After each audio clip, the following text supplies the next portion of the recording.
Greetings and welcome to the Thirsty Mage, the virtual pub where we're discovering what many folks who speak Japanese already know.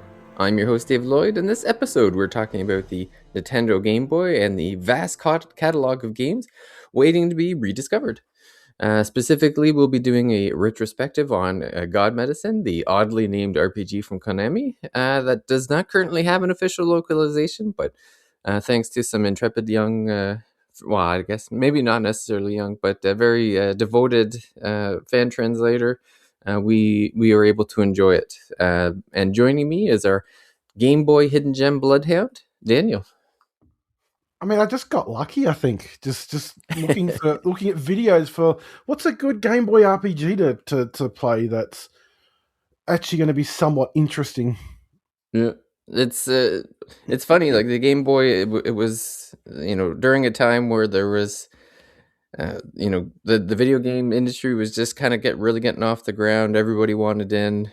So you got all these tons of developers entering the market, and especially in Japan, obviously. And so, yeah, I just think there's, a huge amount of games over there that we haven't seen. Even now, like I'm sure there's lots that are still waiting to be translated. But you and I, as English speakers, all we can do is head through all the fans translations and try to find those gems. And you're doing the hard work over there in Australia, so I'm grateful for it. The God Medicine, terrific game. So yeah, I mean, sometimes you get lucky and we get rewarded. So other times you find a Final Fantasy 15 Pocket Edition and you're like, the heck is this? Yeah.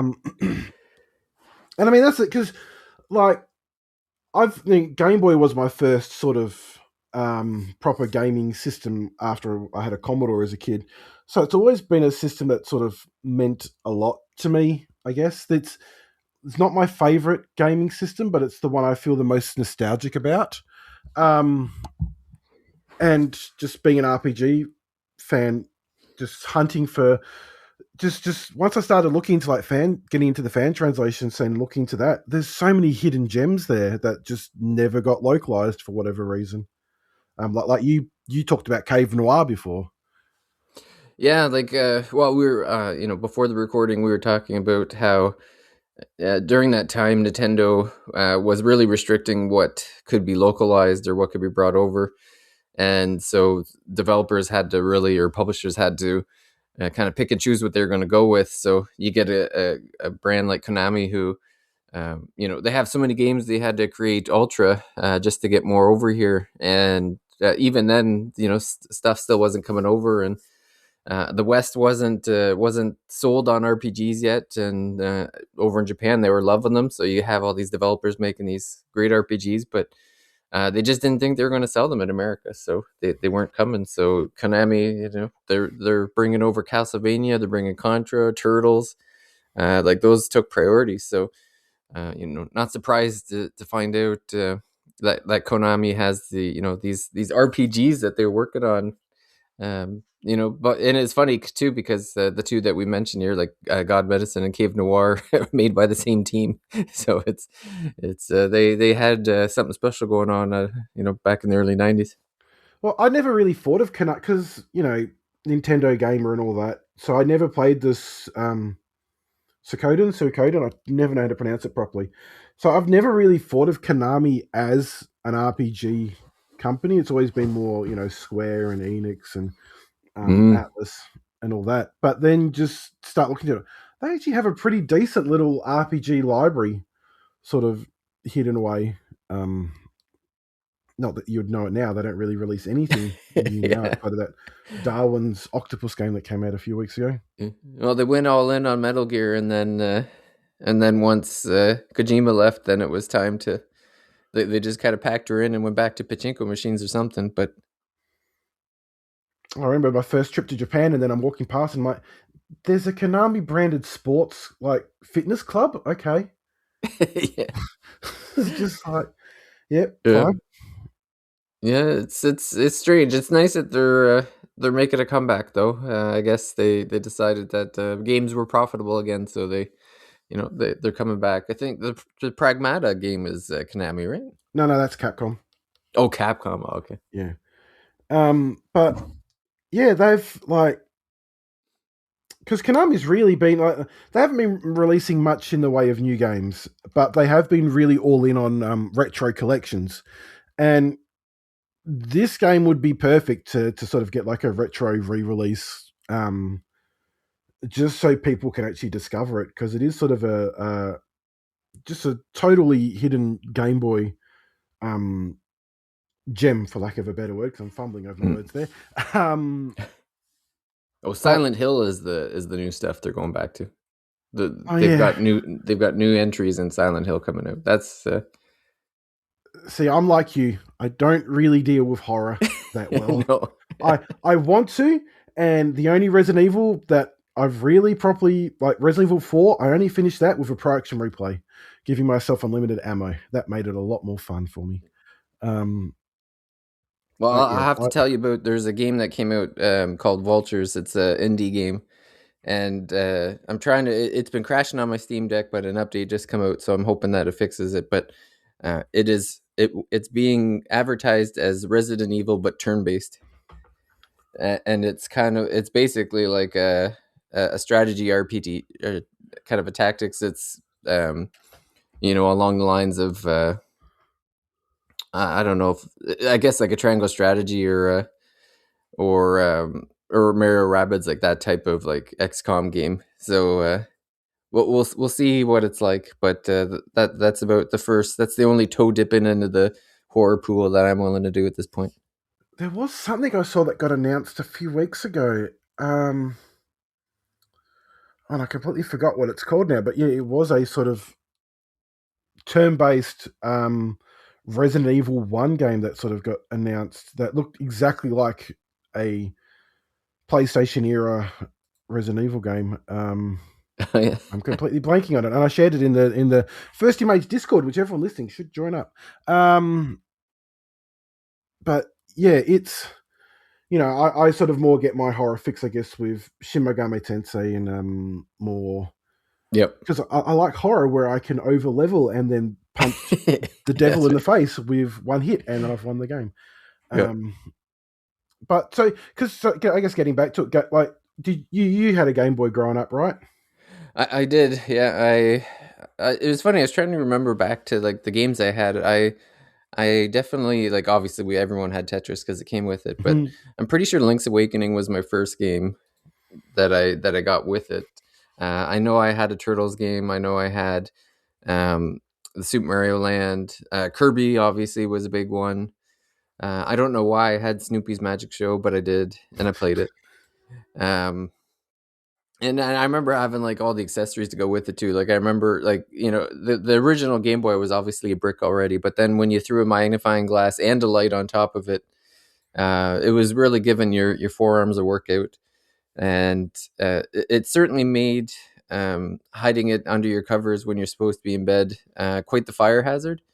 But I still managed to do it. Went through uh, probably hundreds of batteries playing that thing. It was good on batteries, way better than the Game Gear, that's for sure. And I Well, did had have an games. AC adapter for it too, to help out that way. But yeah, it's funny. I don't have the same nostalgia for it though as my NES, and I don't know. I don't even know how to explain why it's not as much. Oh, I guess Pokemon. I've told the story about how my first Pokemon game was finding. My dad found the cartridge in the coin laundry of a hotel while I was at a hockey tournament, and that got me hooked on Pokemon uh, quite hard actually. I When I played that game, I was like so enthralled that I went out and bought. It was blue, so I went out and bought red, and then when yellow came out, I bought yellow, uh, and so I've probably played through the first generation of Pokemon like 30 or 40 times at this point. So So I've only played for it. Well, played for. I mean, if you're talking remakes and stuff, I've played through it on Leaf Green and then Let's Go Eevee. But I think I've only ever played my copy of Blue once, because I had all 151.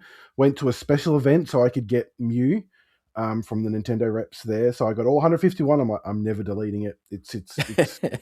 I've still got it. It's sitting probably in one of the drawers next to me at the moment. It's just, yeah, yeah, I could never restart that game because it's just. And also, as much as I love Game Boy games, they're a bit sluggish and hard to get into sometimes. And something I found a bit with God Medicine is it just moves a little bit too slow for me at times. Um, but that's just, I guess, part and parcel with how Game Boy games are. But I could probably actually also tell you the exact date I got mine because it would have been Christmas 1991. I got it. And it came with Tetris, Simpsons Escape from Camp Deadly, Terminator 2, and Golf. And I played the heck out of all of those games. And I know Terminator 2 is a bad game. I know Simpsons Escape from Camp Deadly, it's a bad game, but I loved them. I played them to, I can finish Terminator like in 10, 15 minutes just because I know that game so well. Um, Even with the horrible mini game in the middle, that's very random. Um, but yeah, and then I think shortly after, because next game I got was some puzzle game called Dexterity, and then I got Super Mario Land 2, and that was just like everything for me for a while, up until I got like Legend of Zelda: Link's Awakening. Um, Yeah. I I don't I guess you probably I guess others did it as well.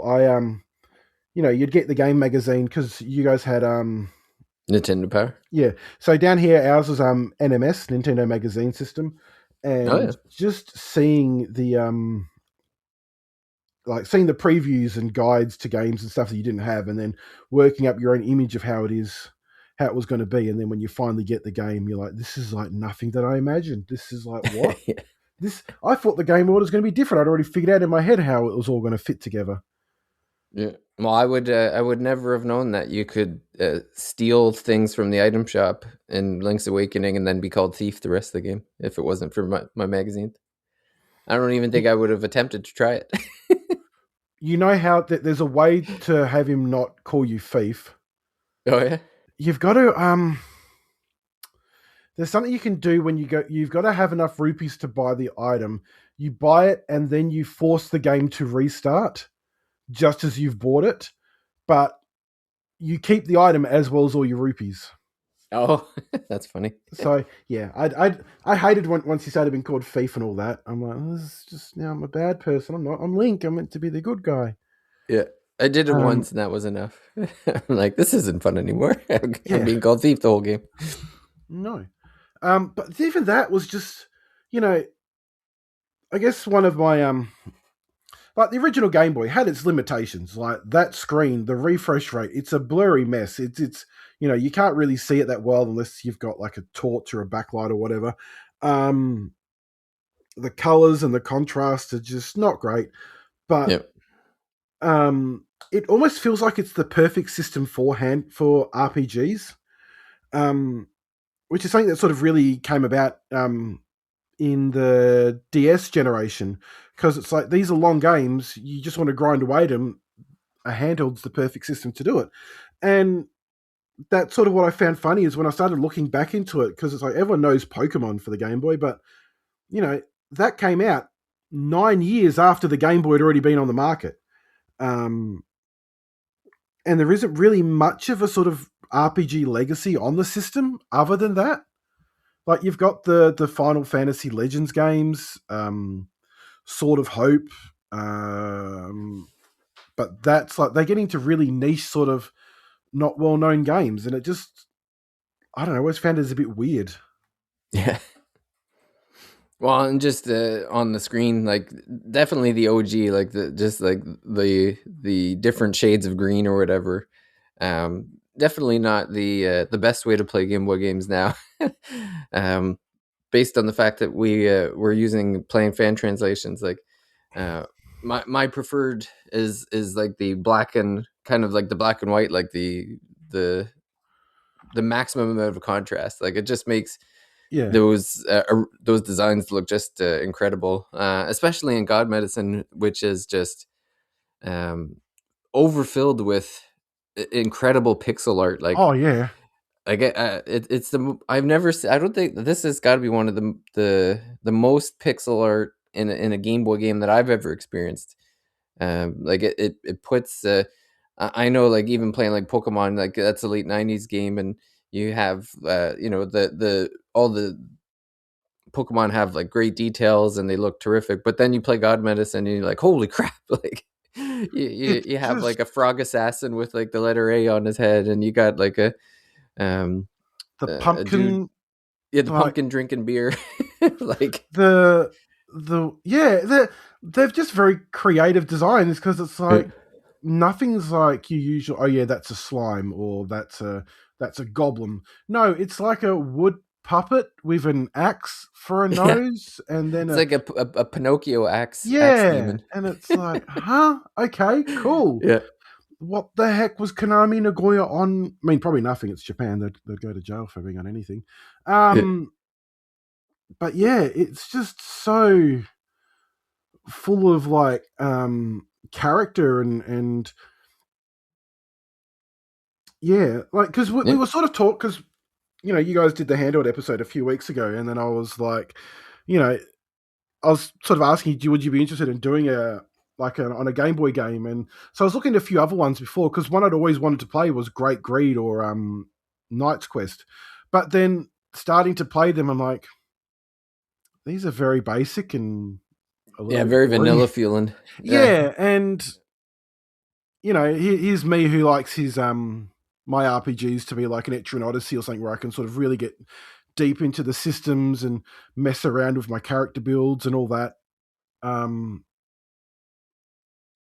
which this sort of it's I'm not going to say it's it's not like slotting materia into weapons and Final Fantasy and all that, but it does. It's definitely a lot more advanced than some of the other stuff that was coming out around the same time. Hmm. Yeah, well, I guess to get into the God Medicine talk. So this was a Konami game, released in 1993, from the same team that made the Cave Noir. And again, I don't know why it's called God Medicine, because there's really no religion or God whatsoever throughout the game. Or medicine. That's yeah, or medicine. So that's mystery. But basically, the game. So the way it starts off is that there's a cutscene of all things, which is hilarious. Cutscene in a Game Boy game, where a lightning strike hits an office building in this kind of fictional town, which is supposed to be like some form of like normal Earth, I guess. Like it's not it's certainly not like a Tokyo or anything, but it's I would say it's kind of reminiscent of like a town maybe you'd find in like a Pokemon game or something, um, where the building is hit by lightning, and I get apparently the building housed this video game development team or company, and they were working on an RPG. And yeah, lightning hits hits the whatever, and then there's an interdimensional portal gets open, and this demon from another dimension enters this world, but is followed by three heroes who it's explained that they haven't quite finished their quest. Like they're trying to tackle the final boss before they're ready, which leads to their demise. And as they're like dying in this like random building in the town, these three, I think they're described as teenagers, but they might be. They talk about them being children anyway. But so Yeah, they're three. they're going to school and all that. Yes. So they just happen to come across these like heroes that are dying in this room, and the heroes, uh, essentially like I don't know if they get powers necessarily, but they're like their spirit. They gain the spiritual energy of these dying heroes, and the three kids jump into the portal. And they're like, yeah, we're you know being heroes sounds like more fun than just being regular kids. So they accept this this responsibility that these fallen heroes have thrust upon them, and they enter the portal and basically start an adventure of base. So I guess it's at the end of the day, the whole thing is that there's these two parallel worlds, and this demon lord from the other world has figured out how to kind of jump back and forth, and is plotting to invade this normal world. So I guess the kids do are doing something good. Like someone that has to stop this guy. So these kids have decided to do that, and yeah, they enter the world. So there's a little bit of back and forth of hopping between the worlds. So Hmm. it's got this kind of it's funny because like the other world is very much like what you would consider like a traditional RPG. Like there's a princess and a king that they meet first, and there's like kingdoms and stuff like that. So it's and then when they come back, it's again nobody in the regular world, I guess you'd call it, knows what's going on per se, other than like demons are coming over or whatever and causing a muck. But I don't even think that people really know that there's the demons are coming, because there's like a scene later in the game where people are being kidnapped, but nobody really knows why. So it's got a kind of an earthboundy feel to it, I guess, a little bit, I would say, like Yeah, just with it's that kind of modern feel, but then also blending in that kind of medieval RPG aesthetic. well, it's not something you really saw in many, especially any RPGs that came out in the West. That whole we're in modern times sort of thing. It's always in far away, distant lands in the past or fantasy world and all that. But I can't think of any RPG that would have come out before Earthbound in the West that would be like this. Yeah, I don't think there was, like, because Earthbound Beginnings, I guess in the Yeah, West, Earthbound would have yeah. been the first, like on the SNES. Um, Like it's basically an anime isekai. It's like being trapped in another world sort of thing. yep. Um, But and yeah, then and the kids are like just all in. Like as soon as they get in there, like they're, they're committed. They're out there. They're. I'm trying to. I guess the first thing they're supposed to do is. I guess there's like a watchtower that they need to. That's like so they end yeah, up in this kingdom, where like the princess and the king are like explaining basically like that they're hiding out in this kingdom because the demon lord has taken over most of their world, and they're kind of apprehensive about putting all their hopes on these kids. So the king is like, well, there's this watchtower north of us. If you could at least clean it out, then at least we'll have something. They won't be watching over us, and we'll be able to watch them, sort of thing. And so the kids are like, yeah, okay, sounds good. So they go to this watchtower and empty it out, and come back. And I think the king is kind of like, oh, I guess you guys might actually be able to do this for us. So um we were just over here planning your funeral already. So we're yeah, we figured you weren't coming okay, back. cool. um yeah, and so yeah, you clean that up, and then Did um you just to go back? Did you realize that you were meant to use an item to distract the boss in the no. tower? No, yeah, yeah. I didn't because I bought the item from the shop and I thought, okay, what does this do? And then I read the guide. Oh, you're meant to use that to beat him. Oh, okay. I Yeah, beat no, him I didn't anyway. even come across. It's so the battle system is pretty. Yeah, that's pretty. Like it's standard in the sense of like they're fight run, um, and but then there's a system called I'm trying to remember what it's called. Like it's got a Map. weird name, like Mafi or Mafu or something like that. Um, yeah, Maphu. Yeah, and it's funny you said like materia, but that's kind of what it is to a certain Yeah, extent. Like where you get like you get an item that can be equipped to each of the three different characters' um, weapon, and then it provides a different attack depending on which person has it equipped, and then each of them is different. Like there's one that does fire attacks and wind attacks, and then There's one that I had equipped. So there's like the three characters. I'm blanking on their names. I know Noah, one's Ken, Noel, and right? Mickey. Yeah. Yeah. So So there's like two boys and a girl, and the boys are kind. I guess the boys are supposed to be like warriors. And it's a then Japanese RPG from the early 90s. The yeah, girl is the magic user. The boys are the ones who do the fighting. yeah. So I had given she had a cross. I think she does like a crossbow or something, and I had given Yeah. her. I don't remember which item it was, but I know what it takes away a turn from the enemy. So I put that on her for like the entirety of the game. Oh, it's that one was just broken. It Yeah, just yeah. that Like saved I've my got them up bacon now. so many Yeah. boss fights. Yeah, It's just yep, cool. I can freeze you, and then I can do power up everyone else and get everyone ready to just sort of hit and attack you and um make sure everyone's healed and defended and all that, because that's another thing I found in the game. Like the enemies do hit hard, and you need to really be keeping on top with like healing and all that. And healing, it's not like you're using MP. It's just you've got like stock in yeah. each Certain sort of. amount It's of like the first, uses. like the Yeah. first Final Fantasy.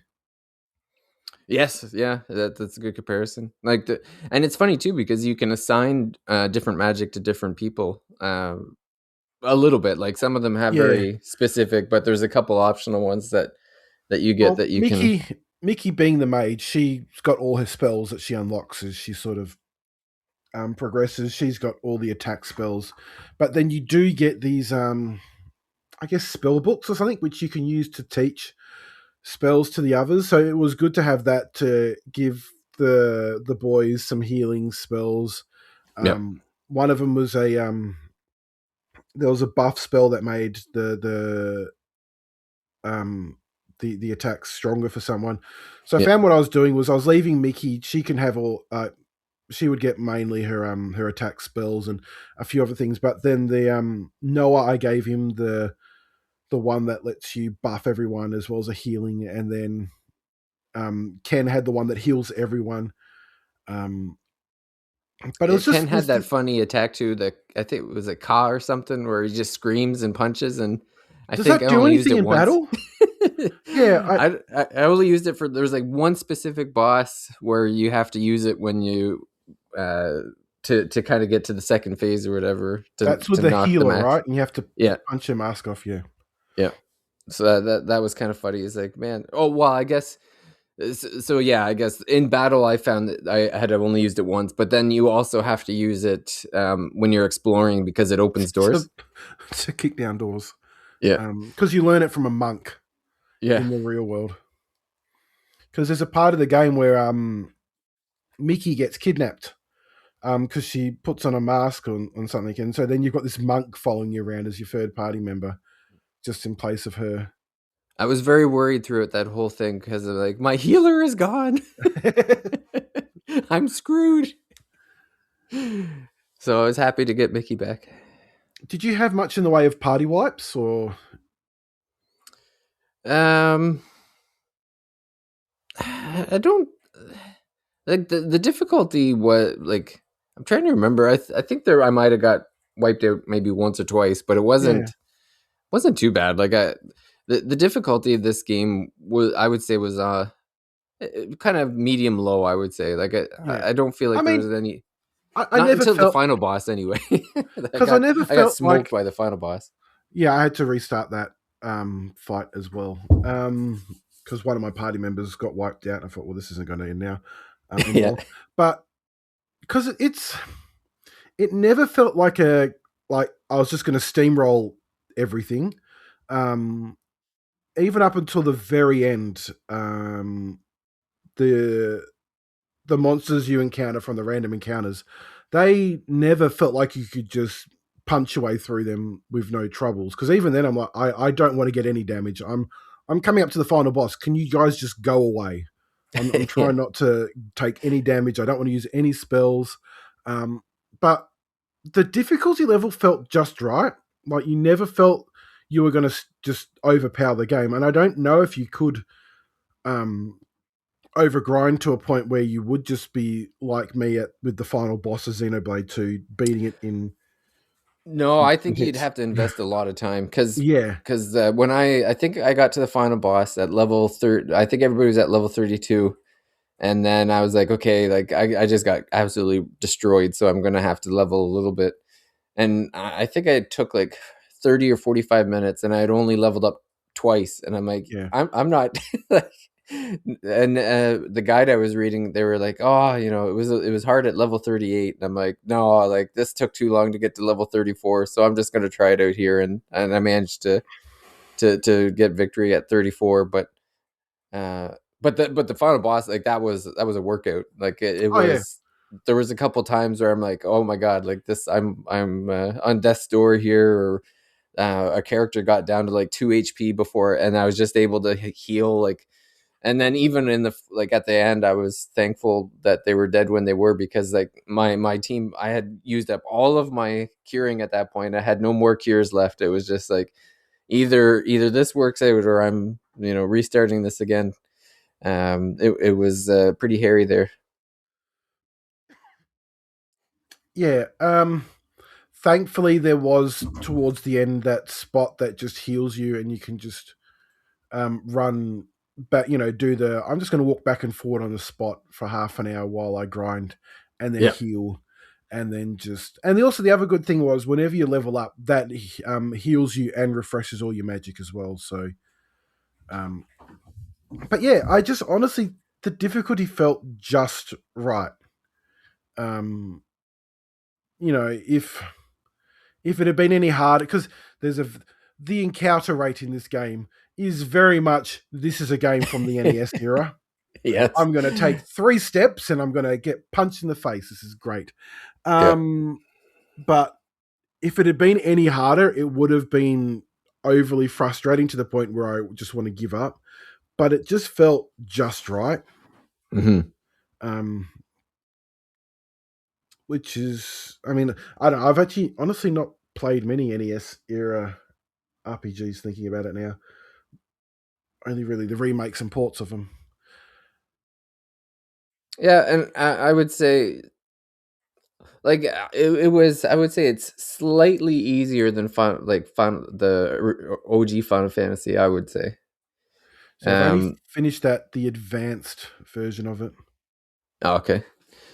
And the length of time, like I think I ended up getting, I think it was 9 hours and like 20 minutes was my final playtime, which is kind of like, to me, 10 hours is like the perfect length of a Game Boy RPG of that type. Like it was perfect. It had Oh a yeah, good mix of like story beats, and exploration, and boss fights. Like the boss fights were neat. Like the most of them were, um, again, just difficult enough to make you feel like you've earned the victory, but not enough where you're like, okay, this is the eighth time this boss has beat me. Like this is getting ridiculous.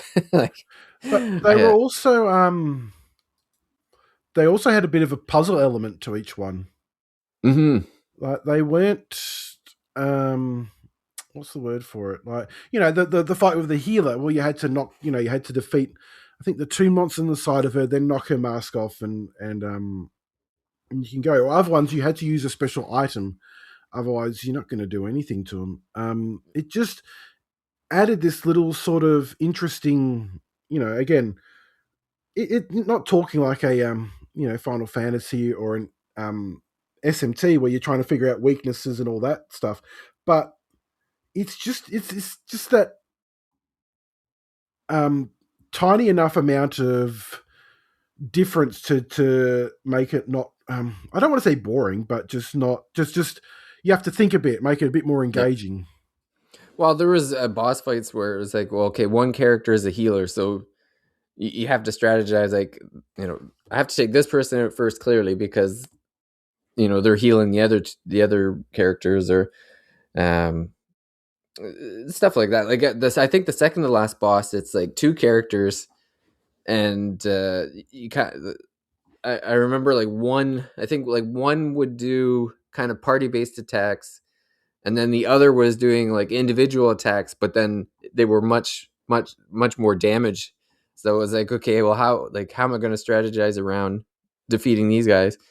And then there was a bit of strategy involved with the kind of like materia style uh, equipping of the characters, because there was different attacks depending on like I know the wind. When you put wind on your attack, it did an attack where it was like it did a party swipe where it would attack everybody. Or you could do like the ice one where it was um there, each of the weapons had a recharge phase, and it actually showed you how many like turns it took to recharge. So there would be like one where it was like, well, it only takes two turns to recharge, but it only attacks one character. And then there's another one where it's like, well, it takes four turns to recharge, but it attacks everybody. And then obviously the one with the freezing that I just left on my mage, um, it ended up I just like stuck her with it. Every 4 turns, I got a free freeze on the enemy. But yeah, just like and when I originally got those elements, like I stuck with them for a while until I got to a boss where it's like, okay, I started like flipping different ones on the two warriors. It's just like, oh, how does this change the recharge time? And Ken was doing it. Also depended on because you're collecting different weapons throughout the game too. So sometimes Ken would have like a more powerful weapon than Noel, and so it was like, okay, well, I want him to have this attack based on the fact that he's like the beast right now, sort of thing. So uh, just enough thought to make you like keep you engaged in the combat. Like towards the end of the game, I was just sort of keeping the bolt cut on Noah, because that just let him do one large damage to one enemy. But yeah, I mean, I think it would have been good to sort of be encouraged to swap them a bit more. As you said, there was almost no reason to not run the lock on one on Mickey, because it just like, Oh yeah, I why would I never not? like Yeah, she had why it the would whole I? game. Yeah, why would I Yeah. not want that on? And I did try messing around with some of the other ones, because I think I went. She's got one where she would just do heavy damage to the boss, to one character. So I did try running that on her into the final boss, and I'm like, no, no, I'm restarting it. She needs that freeze Yeah. one. Um, and of course, in all JRPG villain fashion, this isn't my final form. So he has Yeah. to change, halfway through to be an even more powerful sort of monster. I love that his name was Grover as well. Yeah. It's just, Very. I mean, I guess the translate. I don't know yeah, if that was like the person doing the translation had made that decision or not, but it was yeah. funny. Yeah. That was something I've sort of. There was a few things with the actual fan translation I had some issues with. Like it's, and if you look at fan translations a lot, they like to use swear words and stuff, and it's like, Yeah. really, I mean, it's Like, yeah, uh there's no way this would ever pass an official localization. yeah, and it's like, Yeah. I don't know, if you're gonna do a fan and look, I don't, it's a I could never do it, I want to criticize it. Thanks for the people who did it, but it's also like, I think it works better if you do it in the spirit of when the game would have come out. So you Hmm. make it like a janky early 1990s Square Enix translation, Yeah. where it has the misspellings, and it's like, but it's, yeah, but it's just a few swear words and stuff, and it's like, mm, but Yeah. other than that, it's a salt. Again, thanks for making this game. And like, this translation's been around since 2004, and like, the funny thing is, when I was, because I think we were talking again. We were talking about games to sort of talk about, and I was suggesting Great Greed. You played a bit of it, and you were like, "This is a bit boring and a bit basic." And I'm like, "Yeah, it looks like it." And then I was just hunting around, and I found a video on YouTube of like hidden Game Boy RPGs, and then I saw this, and I'm like, "What the heck's God Medicine?" And then I just start looking into it, and I'm like, "Oh, this actually looks really good. Where did this come from?" Like, And honestly, I think God Medicine as the title probably turns more people off than it should, because it makes no sense. Like it just sounds strange.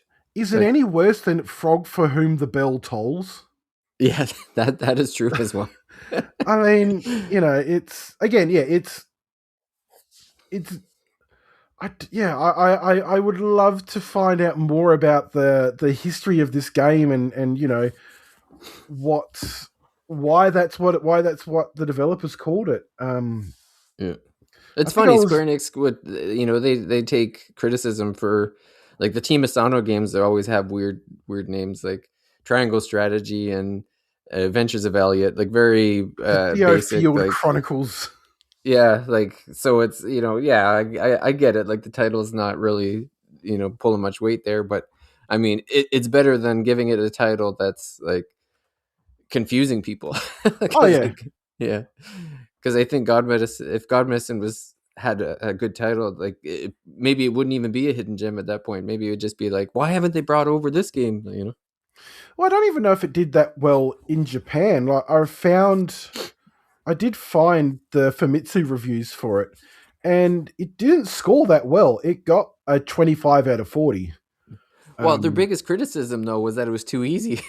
yeah, But I think that was like a thing of the time though, where it was just late enough where people are like, I want harder RPGs, like, because we had like the first wave of like Final Fantasy and Dragon Warrior and or Dragon Quest, I guess, over there.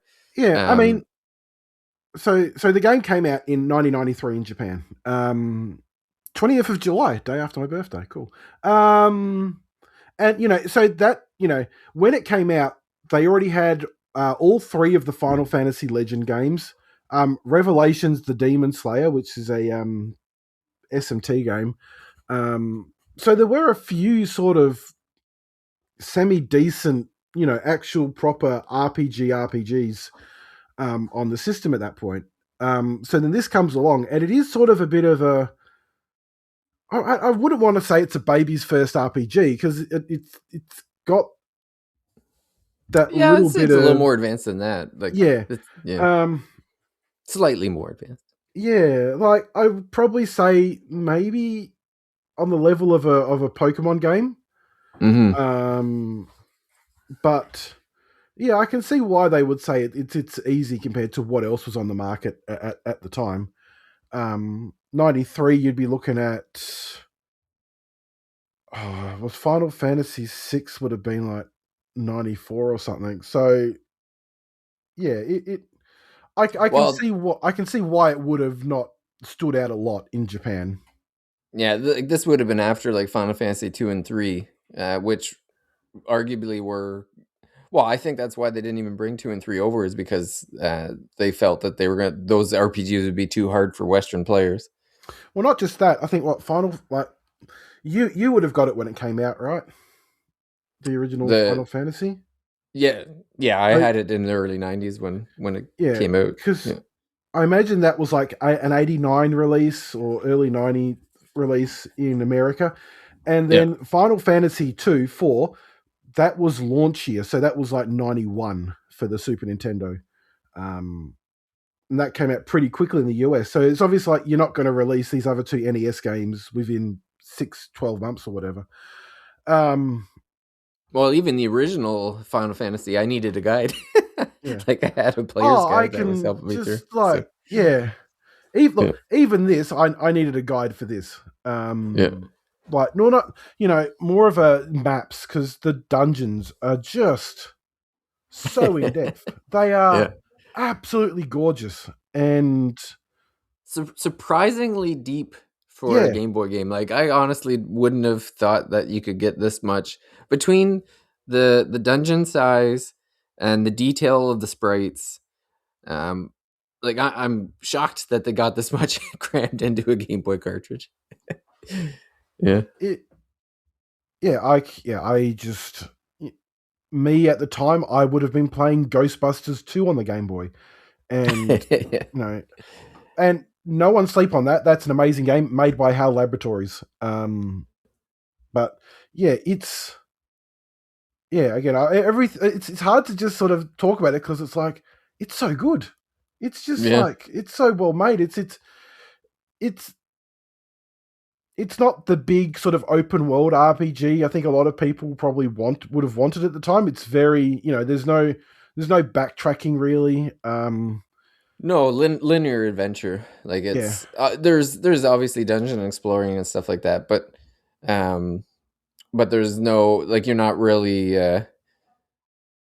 put out into a big world and be like, well, where do I go now? It's like, no, you always know where you're going. Like you're always going in a certain direction. Like there's signposting. Like there's, yeah. they're like, well, go north to the watchtower, or go to the um Go to you have to go through the dungeon, you have to go through the the ship, you have sewers. to go through the whatever this, yeah, like the funniest thing was, I think in the final boss where you're, I guess not to spoil anything, so I won't say where you are, but there's you get teleported to a location, and I'm like, okay, I'm like walking around everywhere, and I'm like, I don't understand, like, where's the boss? Like, I had to look at the guide and be like, where's the boss? Like, am I missing something? I went into everything. I was talking to everybody, and there's like one tile in the middle of the area that you're supposed to step on to make them come, and I think I just kept missing that tile every time. Same happened to me. Yeah. It's like, when is the fight gonna start? What's going on? Did you use the train at all to travel to the towns? I did once or twice. Um, I can't remember why though. There was like a specific Because reason there's I no had to go to point to one. doing it.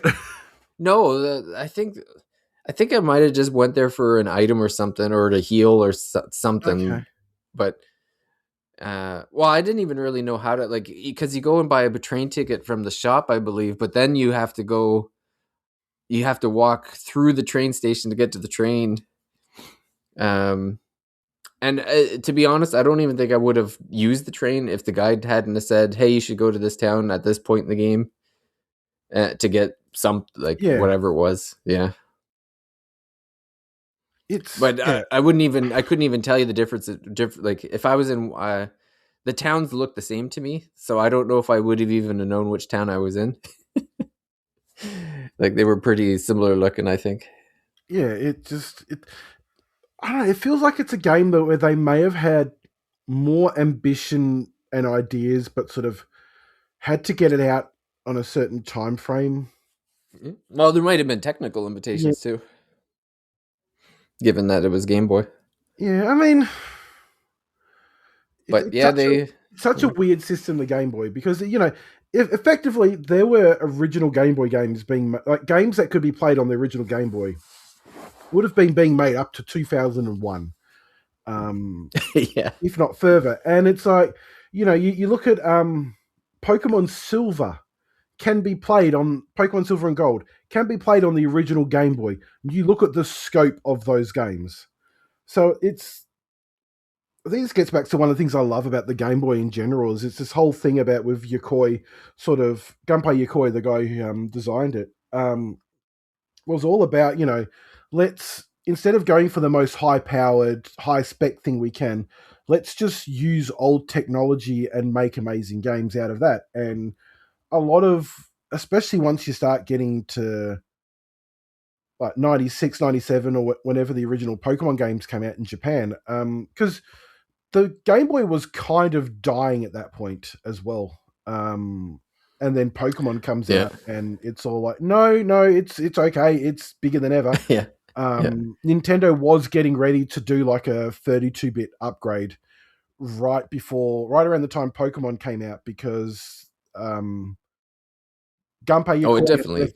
Yeah. Well, so Gunpei Yokoi had left Nintendo. He'd gone to Bandai Namco and was working on the Wonder Swan, and also the Neo Geo Pocket was coming around the same time. So Nintendo was scared. So they were looking at making a 32-bit system. And then Pokemon comes out, and they're like, "No, let's Yeah. keep We're going with we're this. good. Let's just make the Game Boy Color, and then focus on a 32-bit system later on." Yeah. I think it was Game Boy Atlantis. If you ever want to Google it, it's sort of an interesting story what happened with all that. But yeah, this sort of, you look at the early RPGs on it, like the Final Fantasy Legends, and and then compare them to what came with Pokemon Blue, Green, and Red, and it's like, you're telling me they could have kind of made something that level, like, of the Pokemon games, but on hardware that's from Yeah. 1989, if not older, because the chips in the darn thing are from the 70s, I think. Yeah. Well, it's even funny to think like on the original Nintendo when you look at like the early games like Super Mario Yeah, Brothers and Metroid, and then you go to like Kirby's Adventure, and you're like, this is the same system. Like it's just like such so night and day. And yeah, the Game Boy is the same way. Like when you think of like playing, well, even you can even just look at the Super Mario Brother franchise itself on Game Boy, where you look at yeah. like Super Mario Oh, Land compared to Super Mario Land 2, yeah. It's and night you're and like, day. yeah, like it's It's insane. Yeah. like one that always, it's sort of a bit off topic, but one that always blows my mind when I think about it is that, the Wii is basically a GameCube in power level. It's not, and that's pretty much 1990s high end PC tech anyway. So you're basically telling me Xenoblade could have come out on a high end 1990s PC, and it's just like, that sort of blows my mind a bit. Mm. Well, yeah, incredible to think that like when you think of like so there we go from the like the Game Boy came out when the NES was still out, Yeah, and then the Game Boy was still being supported um into the GameCube era. Like it's just, it's wild. and then now we're looking at a return to 10-year systems, just because everything costs so much. No one wants to buy a new system for 10 years. Yeah. Um, yeah, it's just, I don't know where I'm going with this conversation. That line of thinking. Well, we might be heading into longer system lives, not by choice at this point, Yeah, based on current price increases on basically everything. But yeah, like the Game Boy, it's funny, like, and then like you said, with so much things that were trapped on Game Boy, like I still think we're gonna find more hidden ah, gems and I think that because are still yet to be translated, that are just gonna like blow our minds. and it's something, 'cause I think maybe what sort of, I think you said what spurned you and Paige and Casey to have that episode a while ago about handheld games and all that was just something I just sort of noticed. I was because I was playing the Disney Afternoon Collection came out on Switch, so I was playing that, and then here's me. It's like, but where are the Game Boy versions of DuckTales? I want to play those as well. And it's like, Game Boy games don't really get much attention No. in from just as a historical standpoint. They just sort of get disregarded, and it's like, even we just had on the Switch the re-releases of Pokemon Fire Red and Leaf Green, and it's like, okay, that's cool. That's the Game Boy Advance versions, but what about the original Game Boy versions? Do they, And it's like this sort of, and I get it, they're clunky and they look basic, and it's like, ooh, four color, four shades of grey. Who would want to play that? Mm. And like, and I look, I lived through the console wars back then. I used to, there was some kids at school who had like Game Gears and Atari Lynxes who were making fun of me for having a Game Boy, and it's like, but I like my Game Boy. I like being able to play it for 30 hours. What about you? You can't walk two You meters can't, from a, yeah, you know, can't go 45 minutes on batteries on a Game Gear. yeah. You enjoy your Todd's Adventure in Slime World, um, or whatever else is not on the Game Gear. But then that's the thing. It's like, the Game Gear. You look at those games now and are like, you just like, this is on a handheld back in the early 90s, because they are absolutely amazing to look at. But it's like, when you think about it in the context, yeah, but have you played one of the actual hardware? Like, it's a tiny screen, it's a battery that lasts, Yeah. 3 hours, if that. And that's why I'm like, the Game Boy was perfect for RPGs, but it just sort of, they're either, you know, what we got in the West is basically the Final Fantasy games and Sword of Hope, and then everything else just sort of got locked in Japan. Yeah. Yeah, if it wasn't an action game, it just wasn't coming over. Like Yeah, even You'd mentioned it earlier, like the frog for whom the bell tolls. Like weird title again, but this is like a Nintendo developed game by the same team that made Link's Awakening, and arguably on this on the same quality level. Like the obviously the fans translation, the some of the comedic elements to it. Maybe you have to hand some credit over to the translators, but I mean it's still based off the Japanese text, so I'm sure Nintendo could do just as good or better on a translation. But Yeah. like, fantastic game. Like it if you throw that up there for like $10 or something on the eShop, like it'll sell 1 million units. Like it's great. It's a great game. Or you got Uh, stuff like the Final Fantasy Legends collection on the eShop, or Final Fantasy Adventure, the first Mana game in the Secret of Mana collection. yeah, Um, you know, some of them do get out there, but then it's like stuff like Cave Noir is just that's never going to get looked at ever again. That's just going to sit in the Konami vault. And yeah, because it's, I think one of the I just look at this and I'm like, this is a great starting point for a franchise. And it never took off because it never really got the chance to. And I'm not saying it's as good as a Final Fantasy or Dragon Quest. It's not. But it's also very damn good. And I'm like, if this had gotten a God Medicine 2, um, Grover's Revenge, whatever, I don't know. yeah. Like to expand upon things. And Konami did keep making RPGs. They made the Suikoden games. They've also got, what's it called? As Your Dreams on the Game Boy Color. That's meant to be really good as well. Um, yeah, it just feels like this could have been a series, but it just this sort of rare anomaly that's just Mm. destined to be forgotten about. Yeah. Well, hopefully, at this point, folks will be curious in it and seek it out. I would definitely say, we're gonna continue to uh, go through the the ongoing catalog of games to see what things we can track down.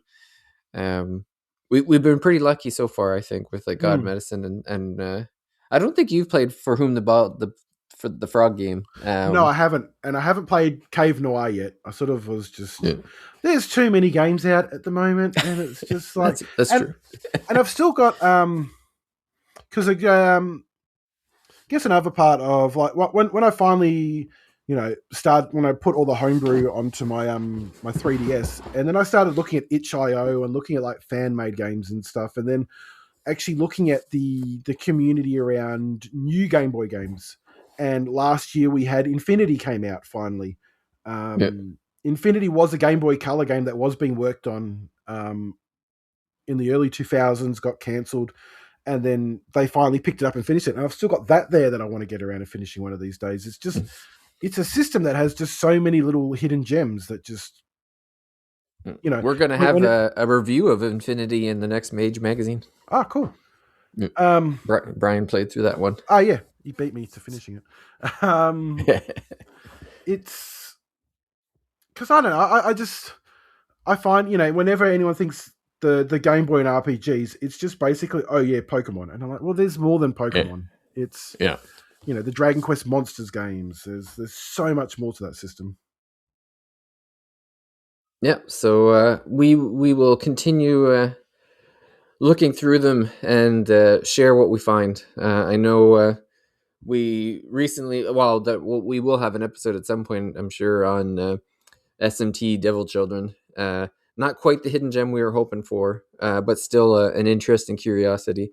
I believe that one's a Game Boy Color exclusive. Yeah, because that one's a little more quite more advanced when it comes to like graphics and engine and stuff. So yeah, that one's not working on an OG Game Boy, but I know why that didn't come out in the US.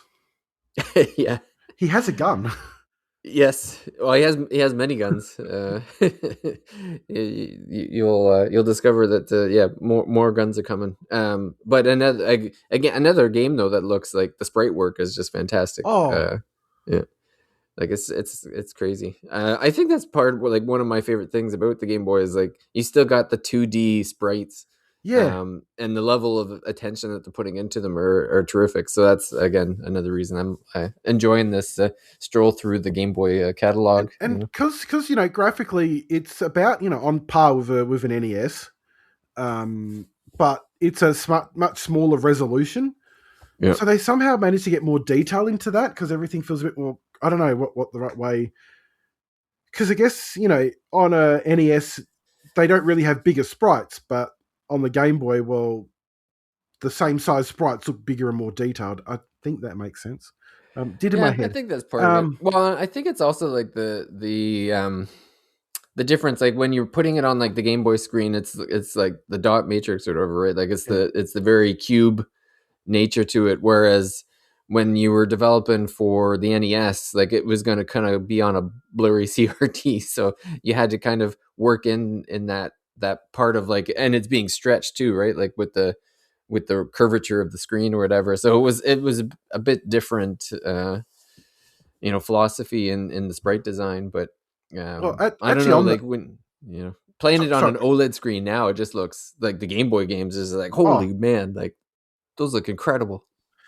just on that because I was playing because this is for as much it sounded like the game didn't do that well, but it also got a re-release in the late '90s for a Super Game Boy Enhanced version, which is actually what I was playing. And all it is, it's like it's Super Game Boy Enhanced colors, Yeah.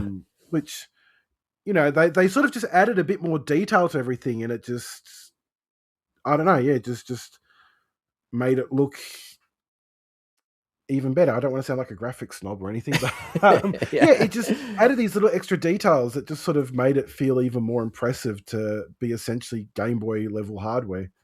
Yeah. Um, and I would like to say I enjoyed the soundtrack, and I'm sure I would have, but I was also playing it on just because some of the menus were a bit slow to get through, so I was playing it sped up. So Yeah. the soundtrack was a little bit distorted, but Yeah. I would say like it's not gonna wow anyone, but you're also not gonna play on mute because it's annoying you. well, that's the thing. Again, getting back to with the Game Boy in general, is it has this amazing sound chip that just it sounds like nothing else out there. Yeah. No, it's again. So for folks, just to summarize, it's called God Medicine. I don't. It's got a Japanese subtitle. I'm not even going to attempt to pronounce it. Made by Konami. You can find it's pretty easy to find the fans translated file. So if you got Google, you can figure it out. But yeah, Daniel and I would both recommend it for RPG fans and Game Boy fans. It's It's 9 to 10 hour investment if you want to play through the end, and yeah, not too hard, very enjoyable. it's easily in my top 10 Game Boy games. Oh yeah, for fun. Yeah, like might even be in my top five. Like it's pretty fun. I don't know. Yeah, Um, like Donkey Kong 94, Super Mario Link's Land Awakening, 2, Link's Awakening. Um, Pokemon. yeah, Pokemon Blue. Yep. And I'd have to think about what else. Ghostbusters 2, I really do like a lot. Yeah. Yeah. I think the frog for whom the bell tolls would jump in your top 10 Oh when you yeah, play it. when I get around to it one day. Yep. I've only got like too many other games coming out. Yep. They can delay Elliot by a few months, please. Don't tell Casey I said that. I know he's looking forward to it. Yeah. I've got it pre-ordered on my Steam Deck. The Steam Deck that's value appreciates by the hour. I I gotta I mean, gotta wrap the thing in bubble wrap at the end of the day when I'm done with it. if things keep going the way they are, you'll be able to sell it and send your kids to college. Yeah, I'll be able to buy a new house Mm. 5 or 10 years with a Steam Deck. It's crazy, but yeah, I guess we'll probably wrap up the episode here, and but yeah, it won't be the last Game Boy. Well, for certain because I know we got Devil Children coming up, but we're going to continue to check into the Game Boy market, see what else we can find. I mean, yeah, even when we've exhausted the Game Boy market, I think the DS treasure trove of hidden gems is just waiting to be uh, mined as well. Like, I am here just going, we can do Ni no Kuni on DS. Yeah. We can really do that. That is an amazing game, and I would be all in on an episode for that. Yeah. But I could also, because I know you said that you had a Game Gear growing up first, and you start looking into the fan translation of Game Gear RPGs, and there are a surprisingly large amount there. Yeah. Well, yeah, Shining Force was one. Didn't they have one Oh on yeah, Game Gear? yeah. The Shining Force Game Gear game came out on Virtual Console on the 3DS. It's an amazing game. I absolutely adored that. But then Didn't Phantasy Star get ported to Game Gear? Yeah. There was a not the original one. There is a port, a new version. Or not. What's the word for it? Side games. Spin-offs. Oh yes. One Yeah. one is an actual RPG. One's a visual novel sort of thing. But yeah, there are so many like actual RPGs on the Game Gear that again no one really knows about, like or talks about, Yeah. like stuff like Well, nobody had the money to afford the batteries to finish an RPG back then. Yeah. Defender of Oasis, Crystal Warriors. Yeah. Just looking at what's on my 3DS. Yeah. No shortage, that's for sure. Yeah. Yeah. Cool. Well, like you said, if anyone wants to continue the conversation with these games, head over to the Thirsty Mage Discord. So if you go to thethirstymage.com and there's a link for the Discord, you can join us there, and we're happy to talk. We got lots of channels with lots of games that we're having great conversations about, and very chill, relaxed atmosphere. So An yeah, if you annoying want amount of Defoe related gifs. to, yeah. Yeah, once you get through all the in jokes, there's plenty of fun discussions. You just got to put up with Willem Dafoe gifts and Pocket Final edition. Fantasy 15 Pocket Edition criticisms. Whenever someone new shows up, I usually just leave it a bit before I bring that up. I don't want to scare him off right away. Yeah, we easy into it, so don't worry. But yeah, I guess we'll wrap it up there, and I want to thank everyone for listening. And yeah, if you know of a Japanese hidden gem that we have not mentioned yet, please come to the Discord and let us know, because any assistance in finding these is greatly appreciated. So yeah, I want to thank you, Daniel, for joining me and playing through God Medicine. And I guess we'll see everyone out at the next Thirsty Mage. Bye for now. Bye.